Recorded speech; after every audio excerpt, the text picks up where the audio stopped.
Olá, meus irmãos e minhas irmãs. Mês de maio é o mês da família. E hoje, sendo o seu primeiro dia, e considerando toda essa situação que nós estamos vivenciando, a nossa Associação Batista Leopoldinense está postando no seu canal do YouTube e também no Facebook um vídeo com o seguinte tema: quais as possíveis consequências do isolamento social no relacionamento conjugal?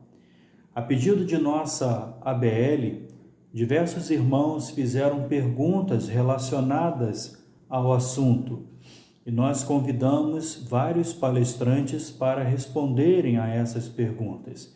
E eu tenho certeza que você será tremendamente abençoado com tudo aquilo que será dito aqui. Compartilhe, compartilhe com sua igreja, compartilhe com seus amigos, seus familiares esse vídeo, que eu tenho certeza que da mesma forma eles também serão tremendamente abençoados.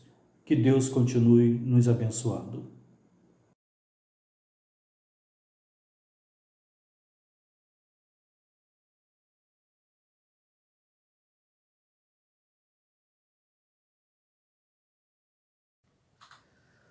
Olá, meu irmão, olá, minha irmã. Louvado seja Deus pela oportunidade de estarmos juntos aqui. Eu sou o pastor Sérgio, sou pastor da Primeira Igreja Batista em Parque União. Também atuo como psicólogo clínico. E eu recebi do irmão Edson um desafio de, em poucos minutos, conversar com vocês sobre como nós podemos resolver possíveis conflitos conjugais nesse tempo de isolamento social, nesse tempo de quarentena. É verdade que esse é um momento muito diferente para todos nós. A maioria dos casais nunca viveu antes, na sua história, um momento como esse. Um momento em que nós estamos muito mais trancados dentro de casa, a família está muito mais reunida, realizando, alguns, por exemplo, estão realizando home office, trabalhando em casa, os filhos não saindo para o colégio e estudando 100% em casa. Também os efeitos econômicos que esse processo de pandemia pode estar gerando. Algumas famílias, alguns casais já estão vivendo isso, então estão lidando com essa ansiedade dos efeitos econômicos dessa pandemia. Realmente esse cenário todo é muito propício para que surjam alguns conflitos. É importante a gente lembrar que não existe família isenta de conflito. O conflito ele está presente nas famílias mais equilibradas, nos casais mais maduros, naqueles que têm muito mais tempo de estrada, que lidam muito bem um com o outro, nos casais que têm mais intimidade também passam por conflitos. É importante a gente lembrar também que um casamento feliz não é aquele isento de conflitos, mas um casamento feliz, um bom casamento é aquele cujos cônjuges conseguem lidar de maneira equilibrada com os conflitos que surgem. Por isso, eu queria deixar com vocês 3 dicas para, se por acaso surgirem alguns conflitos, alguns problemas que precisam ser resolvidos, quem sabe esses conselhos possam te ajudar nessa caminhada. O primeiro deles, à medida que surge um conflito, nós precisamos identificar muito claramente o que está acontecendo. Um conflito surge de algo novo que está acontecendo, algo que não existia e agora começou a existir. Algo que um problema novo que começou a surgir. Um conflito ele surge quando um cônjuge ou os dois se sentem prejudicados, diminuídos, lesados em alguma coisa que acontece, em algum problema que acontece. Por isso, é muito importante poder identificar muito claramente o que é de novo que está acontecendo, qual é a situação que está acontecendo, qual é o problema que está levando vocês à discordância, a ter que conversar sobre isso, ou o que é que está causando esse mal-estar. Essa é a primeira dica, identificar muito claramente. Segunda, é focar no problema. É muito comum, quando nós temos um problema, uma dificuldade, um conflito, os casais abandonarem o problema e começarem a falar um do outro. Começarem a levantar os defeitos um do outro, lembrar de coisas que aconteceram no passado, coisas que às vezes não foram bem resolvidas, levantar críticas, apontar dedos, e isso não ajuda em nada na resolução do conflito. Nós precisamos focar no problema. É o problema que é o problema e não o outro.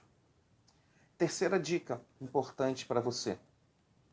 Nós precisamos, no momento de conflito, conseguir falar na linguagem das emoções. É comum que casais comecem a falar sobre o outro, sobre você fez, você falou, você não fez, você não falou, você deixou, você. Quando nós estamos falando do outro, nós abrimos uma margem para que o outro receba isso como uma crítica, como uma ofensa, e isso não ajuda na resolução do conflito. Quando nós aprendemos a falar na linguagem das emoções, nós vamos falar sobre nós. É como se nós falássemos: eu me sinto quando você faz. Eu me sinto assim quando você deixa de fazer. Não falamos do outro, nós falamos de nós mesmos. Na linguagem das emoções, nós pretendemos falar como nós sentimos e o que nós precisamos.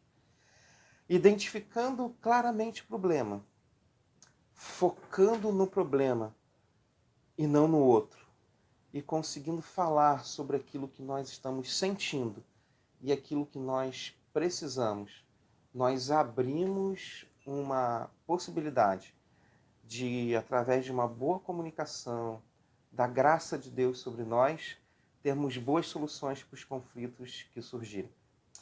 Espero poder ter ajudado você um pouco. Que Deus abençoe muito a sua vida.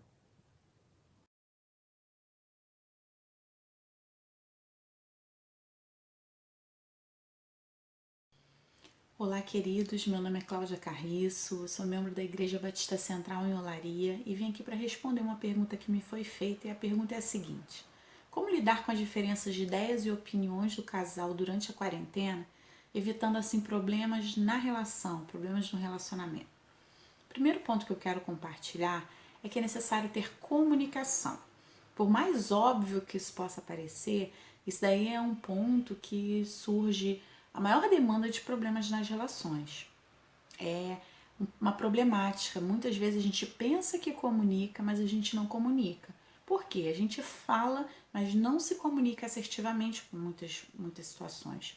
Então é importante sim que a gente, para manter um relacionamento saudável nesse momento, para que a gente busque compartilhar das diferenças de opinião e cheguem a um consenso, respeitosamente comunicar isso ao parceiro ou à parceira e falar sobre o assunto. O outro ponto é focar no positivo. Quantas vezes a gente, num momento de discordância, a gente foca somente naquele momento e resume a nossa relação como se todo o tempo de relação resumisse apenas aquele ponto negativo que está acontecendo.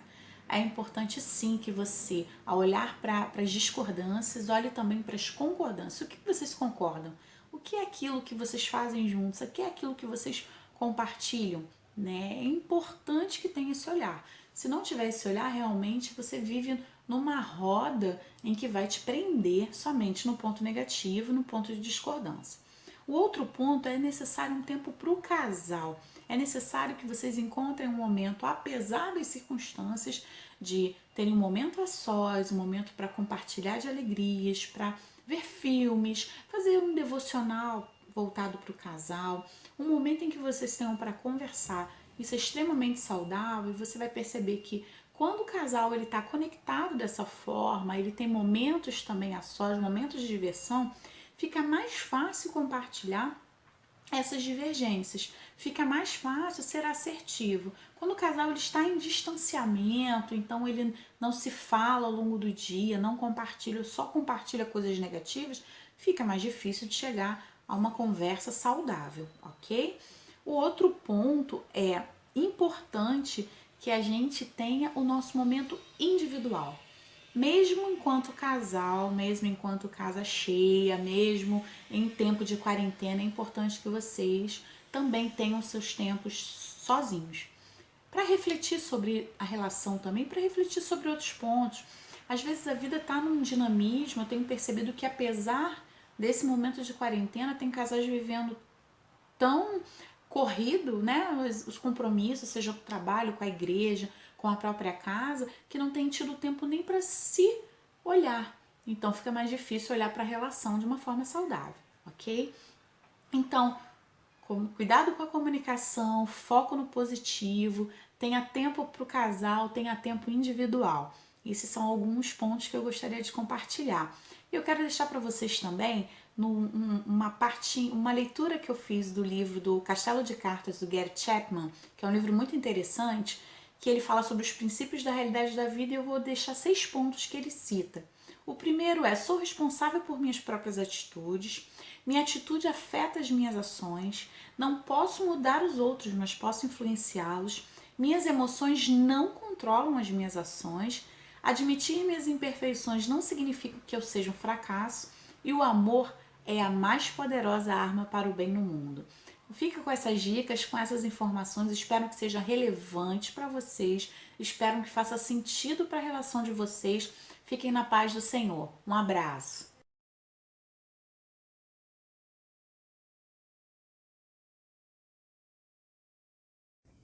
Olá, eu sou o pastor Marcelo Oliveira, membro da Primeira Igreja Batista em Parque União, e é bom estar aqui novamente no nosso canal da Associação Batista Leopoldinense. Hoje, para tratarmos sobre a seguinte questão: como evitar as discussões por estar mais tempo juntos? Para isso, é importante entendermos o casamento de uma forma mais ampla. Algumas situações, problemas, são pré-existentes a essa reclusão social, no qual estamos tendo que passar mais tempo junto em nossos lares. E aí, alguns problemas que já existiam antes, eles se tornam, eles afloram muito mais dentro desse tempo. O tempo chamado hoje, dentro de uma pandemia, é importante entender as circunstâncias como isso acontece. Como essa lente de aumento ela aponta para algo que já existia, eu acredito que os maiores problemas que têm acontecido estão em torno da falta de intimidade. As pessoas se descobriram dentro de um casamento que pouco se conhece. A partir disso, algumas situações se tornam, no olho do furacão, se tornam bem maior do que elas se apresentavam antes. Até porque as pessoas passavam mais tempo nas igrejas, com as demandas da igreja, e mais tempo no seu trabalho. E passavam pouquíssimo tempo juntos, como casal. E aí, a falta de intimidade é algo que tem sido aflorado e muito nesses tempos, e levado a discussões e conflitos. Eu falar de falta de intimidade, eu só aponto para um problema, é o chamado constata, mas não remove. Para nós evitarmos, e aí sim removermos uma gama maior desse tipo de problema que leva a discussões, é interessante aproveitarmos essa questão de intimidade e que, ora, é um problema e passar a ser uma oportunidade de nós estarmos mais próximos e de conhecermos muito mais os nossos cônjuges. Nisso se dá a partir também dessa intimidade, que antes a falta dela poderia ser um problema, agora nós podemos enxergar de uma maneira diferente, uma oportunidade de estarmos mais juntinhos e a partir daí conhecer um pouco mais o nosso esposo e a nossa esposa. Tem algumas coisas que pularam algumas etapas lá atrás, que agora também é uma oportunidade tanto de nós fazermos um passo a passo e chegarmos a uma intimidade maior. Para isso nós temos que nos organizar de maneira tal a fazermos coisas que antes nós não fazíamos. Temos que nos adaptar quanto a tempo, em relação a esse espaço que nós temos, que antes poderia ser algo distorcido e hoje pode ser algo muito saudável. Como, por exemplo, eu saber o gosto, o que a outra pessoa se sente melhor, o que causa ela medo, o que causa ela uma afeição maior, o que ela gosta de fazer, o que gosta de sentir, como ela gosta de ser tocada. Que o tempo, às vezes, que nós tínhamos e devolvíamos esse tempo muito mais voltado dentro das igrejas do nosso trabalho, hoje nós temos uma oportunidade de estarmos mais juntos. e sabermos como funciona melhor o nosso casamento. E essa oportunidade passa e perpassa em conhecer o gesto, os olhares, que quando nós não tínhamos tempo para nada disso, isso passava despercebido. E hoje, os pequenos detalhes podem estar as grandes soluções e evitarmos grandes conflitos, grandes discussões. Os detalhes. Intimidade está nos detalhes de como eu posso agradar, como que eu posso fazer a minha esposa, meu esposo se sentir melhor. Nós temos uma grande oportunidade, se nós tivermos um olhar mais apurado. Essa é uma grande oportunidade de nós olharmos e conhecermos muito mais a pessoa que está ao nosso lado. Não somente à noite, quando nós chegávamos, né, antes disso tudo e tínhamos pequenos encontros. Agora os encontros são mais prolongados. É uma tremenda oportunidade de nós percebermos melhor o nosso esposo e a nossa esposa. Isso há como consequência diminuição de conflitos e discussões. Perceber os pequenos detalhes, aumentando a intimidade entre marido e mulher. Um abraço e até a próxima.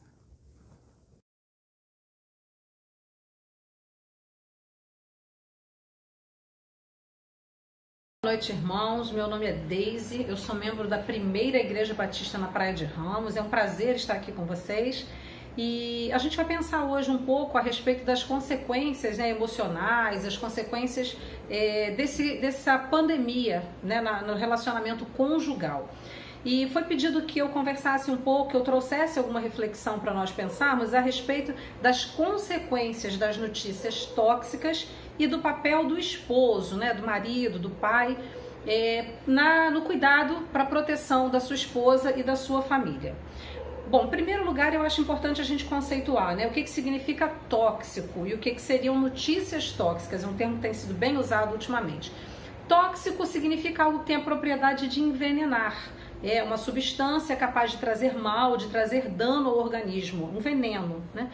E uma notícia tóxica é, portanto, aquela notícia, geralmente aquela que é veiculada em larga escala e que ela tem uma intenção de produzir um impacto prejudicial. Então são notícias que disseminam, por exemplo, o medo, o pavor, a desesperança. Em geral são notícias diretivas que têm mesmo essa intenção, uma vez que infelizmente isso vende mais notícia do que as boas notícias, né? Do que as boas informações. Então as notícias tóxicas, elas são aquelas capazes de provocar emoções que têm um impacto negativo na vida das pessoas que estão ouvindo. Geralmente elas mexem nesse tempo de pandemia com medo exacerbado, com a desesperança, com o pessimismo, a sensação de que nós não vamos conseguir vencer, né, o Covid-19, às vezes com a contenda, né? Então se eu sou contra ou a favor a posição X ou Y, seja do confinamento, como ele vem sendo feito, do isolamento social, se eu penso diferente. Então essas notícias tóxicas, elas em geral produzem sentimentos e emoções que são prejudiciais para nós. As consequências em geral são essas mesmas, né? Em geral a grande mídia é muito boa em produzir o impacto que eles desejam. Então são as mesmas que a gente acabou de dizer. É importante a gente lembrar que as emoções, elas também têm uma interface muito grande com os nossos pensamentos. Então, quanto mais o nosso pensamento ele é bombardeado por notícias difíceis, mais as nossas emoções vão ficando afloradas, né? As emoções que também não nos ajudam muito, e com isso a gente começa a ter ações compatíveis com esses pensamentos. Então, é comum que alguém que está se envenenando de notícia tóxica fique, por exemplo, mais irritado, mais assustado, mais derrotado, né, pessimista, e consequentemente ele acaba se tornando um propagador de notícia tóxica, porque ele vai acabar com as suas ações e a sua fala, né? A Bíblia diz que a nossa boca fala que o coração está cheio, essa pessoa vai ser mais alguém para disseminar uma notícia tóxica. Bom, a Bíblia fala pra gente lá em 1 Pedro 3,11, pra gente se afastar do mal e fazer o bem, buscar a paz e segui-la. Então é muito importante que nesse tempo de pandemia, quer você esteja fazendo isolamento social, quer você esteja precisando trabalhar, é muito importante que você procure se encher de Deus e da sua palavra, muito mais do que das notícias midiáticas. É claro que você deve estar informado do que está acontecendo, mas não se deixe ser bombardeado por essas notícias, né? Nesse cenário, o marido ele tem um papel muito importante, porque ele recebe de Deus o lugar de ser o protetor, o guardião da família, né? Então, embora isso hoje seja uma função muito compartilhada nas famílias, e é bom, né, que seja entre o marido e a esposa, é muito importante que haja uma liderança no lar para procurar ajudar nisso. As boas práticas, né? A prática do culto doméstico, o marido e a esposa serem encorajadores de esperança um ao outro pela fé em Cristo, terem horários, né, para consumir essas informações, não fazer isso absurdamente, ser um bom uso do tempo, um bom uso dos recursos financeiros também, né? E acima de tudo estar atento às necessidades, tanto um do outro, como às necessidades das pessoas mais frágeis ao seu redor. Quando o esposo, né, quando o pai de família, ele planta esse tipo de exemplo de boas práticas, ele difunde na sua família aquilo que só a palavra de Deus pode nos trazer, que é a alegria, a paz que excede a todo o entendimento e a esperança que vem a partir de uma fé não fingida em Cristo Jesus. É isso, eu espero ter colaborado, que Deus abençoe a sua vida e a sua família. Obrigada, boa noite.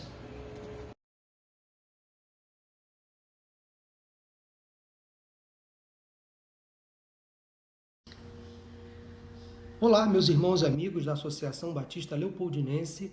É um privilégio estar com vocês nesse momento. Eu sou José Paulo Moura Antunes, sou pastor de família da Primeira Igreja Batista do Recreio dos Bandeirantes, no Rio de Janeiro. Também sou psicólogo. E a pergunta que me foi passada é a seguinte: havendo desgaste no casamento, principalmente em função desse isolamento social, o que devo fazer para poupar meus filhos emocionalmente? Bom, inicialmente eu quero dizer que esse tem sido um momento difícil para todos nós, sem exceção. Nós não sabemos até quando esse isolamento vai durar, mas tem sido realmente um grande desafio manter uma família saudável em meio a tantas notícias ruins, tanta dificuldade que temos presenciado na sociedade de forma geral. Bom, como poupar os filhos, então, nesse momento de isolamento social, quando existe um desgaste no relacionamento conjugal? Então, quero deixar algumas lições muito práticas para os casais que nos assistem nesse momento. A primeira lição é a seguinte: cuidado com as armadilhas. O que eu quero dizer com isso? Há situações no casamento que são perfeitamente normais, naturais, de uma convivência a dois. E não necessariamente essas situações normais são um sinal de um problema ou de um desgaste. Então, cuidado, que às vezes o próprio inimigo coloca armadilhas no nosso caminho para que a gente tenha uma falsa percepção do nosso relacionamento conjugal. Então, nem tudo que se mostra problema é problema. Não problematize tudo na sua relação, não leve tudo para o nível extremo da impaciência ou da intolerância. Então, cuidado com as armadilhas que são postas diante de nós no casamento. A segunda lição que eu quero deixar para você que me assiste agora é a seguinte: esteja atento aos sinais. Sim, comece a monitorar o seu relacionamento conjugal. Avalie regularmente se o seu casamento está bom, se a sua relação conjugal está num nível bom, excelente. Não, nenhum casamento é perfeito. E que, caso você perceba alguma dificuldade, tome medidas preventivas para evitar que o mal cresça, que o problema de fato se instale. Aquela velha máxima, né? Cortar o mal pela raiz. Faça uma análise pessoal também, porque às vezes o problema que você julga estar no outro está dentro de você. Então faça um check-up pessoal, uma análise pessoal. Às vezes o problema está em você e é preciso então que você busque um tratamento antes que o seu problema passe para o outro, para o seu cônjuge, ok? A terceira dica que eu quero passar para você é a seguinte: ao perceber que o problema fugiu ao seu controle, busque ajuda. Isso é muito importante. É quando a gente, primeiramente, busca ajuda em Deus e na sua palavra. Há problemas que se instalam, que são reais, não são imaginários, mas às vezes nós negligenciamos o apoio da Bíblia, da palavra de Deus e da oração. É essencial nesse momento de isolamento, de distanciamento social, nesta quarentena, a nossa comunhão com Deus, e muitas pessoas negligenciam essa ferramenta tão essencial e necessária para o nosso bem-estar, para o bem-estar do nosso próximo e da nossa família. Então, busque ajuda primeiramente em Deus, para a restauração, para a cura, para o alívio, em meio à dor e também em meio ao sofrimento. E, se precisar, busque ajuda pessoal, pastoral, um aconselhamento, mesmo que à distância, remotamente, um aconselhamento psicológico, não há problema algum, caso você perceba que não tem mais controle dentro da sua casa para o problema que se instalou. Em terceiro lugar, evitem discussões na frente dos filhos. Eu defendo a tese de que a família tem que ser sempre transparente, mas há problemas conjugais ou preocupações que podem e devem ser omitidos para o bem de todos. Por que o casal deve evitar discutir na frente dos filhos? Simples, para impedir que os filhos ouçam aquilo que eles não precisam ouvir. Quando estamos discutindo sem perceber, nós ferimos o outro com palavras. E às vezes essas palavras têm o poder de amaldiçoar alguém ou ferir uma outra pessoa. E os filhos, ao perceberem isso, eles podem também ser contaminados com a nossa ira, com a nossa impaciência. Então, em quarto lugar, evite discussões na frente dos filhos. Em quinto e último lugar, a última dica que eu quero deixar para você é a seguinte: analisem com calma este momento. Esse momento vai passar. Está sendo difícil, como eu disse no início, para todos nós, principalmente para os nossos filhos. E eu falo aqui aos casais que têm filhos pequenos. Eles estão afastados da escola, dos amigos da igreja, dos coleguinhas do bairro, da rua, do condomínio. Muitas crianças estão isoladas dentro de casa, literalmente isoladas, sem contato algum com o mundo externo, e tem sido muito difícil para essas crianças, para os adolescentes também, para os jovens também que são filhos. Eles estão impedidos de sair, de ir na faculdade, de ir à igreja, de sair com os amigos. Nós que somos adultos temos uma carga emocional um pouco mais sólida, mas os nossos filhos que ainda estão em formação, eles não possuem essa carga ainda com tanta solidez, eles estão ainda em construção. Então é preciso que a gente avalie com muita prudência, com muita calma, as alterações de humor que acontecem com os nossos filhos. Então é compreensível, é previsto alguns sintomas e reações dos nossos filhos neste momento, como a irritação, alteração no sono, alteração no apetite. Então cabe a nós que somos pais ter todo um cuidado neste momento, tá bom? Não se esqueça que filhos podem, sim, ser um motivo de estresse para o casal. Mas diz a Bíblia que filhos são herança do Senhor, um presente que Deus dá a cada um de nós, tá bom? Que Deus te abençoe, que Deus te ajude e que esse momento seja um momento de crescimento para você e para toda a sua família. Muito obrigado.